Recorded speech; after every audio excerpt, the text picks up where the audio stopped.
From Odysseus by Geraldine McCaughrean.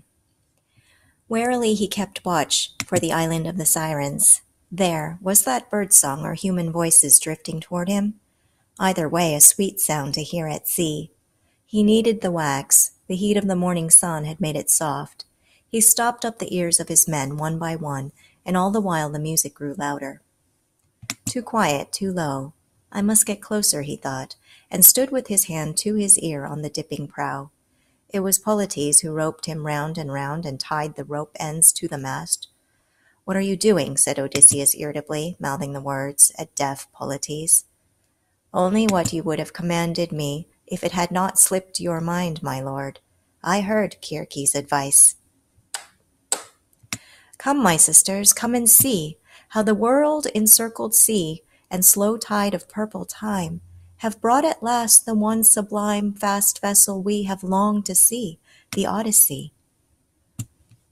Circe lied. She said the island was bare and barren, but it's covered over in flowers, orchids and lilies and bougainvilleas. See how his head is crowned with curls. See how his sail, all unfurled, hangs empty out of pity. For though some call us pretty, loneliness tortures us, Odysseus. Everyone lied. They said the Sirens were harpies, with the bodies of vultures and the heads of women. But they're lovely, lovelier than the orchids, or the lilies, or the bougainvilleas, lovelier than Ithaca. How would my crabbed, aging wife look alongside them, their shoulders so white, their eyes so imploring? Poor ladies, what manner of man would I be to spurn them? Polites, untie me.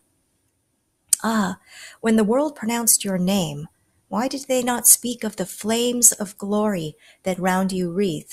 The gods forbid that you should leave. What happiness remains unless you swim to us, Odysseus? Polites, can't you see Circe lied to us? Let me go this instant, I command you. But Polites' shoulders were hunched over his oar. He could not hear, and if he looked up, his eyes did not linger on Odysseus' twisted mouth.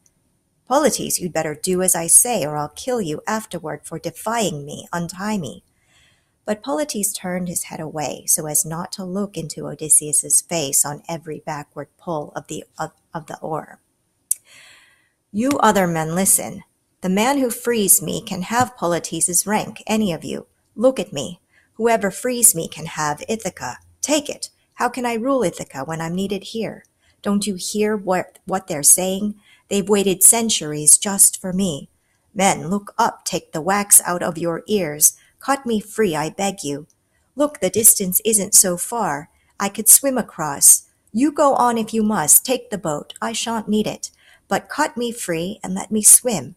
Look, the distance is getting wider. For the love of all the gods, have pity on me. Someone. What are you, pieces of rock?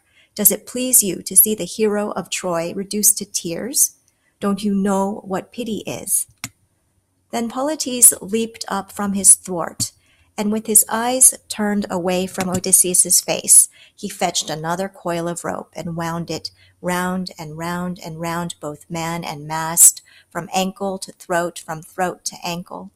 All the while Odysseus begged, pleaded, and sobbed, pulled grotesque, piteous faces, plunging from rage to craven tears, as the weather alternated between lightning and drizzling rain. When he had done, Polites sat down on the heaving deck. Only one gap in the coils of rope allowed the king's right hand to reach and claw at him. Polites took the hand in his and held it, though Odysseus' furious grip squeezed like a winepress. Deftly he watched the silent mouth contort, and he watched the veins beat in his captain's temples in time with the strokes of the plunging oars. At last the grip relaxed. Odysseus' head fell forward on his chest, and large tears splashed down onto Polites' hair. Over the starboard quarter, the island of the Sirens dipped out of sight below the brimming horizon. Polites took the wax out of his ears, fetched a knife, and cut free Odysseus, whose body was ringed round with the marks of the hempen rope. In a small and faltering voice he asked, "What did you see, Polites?"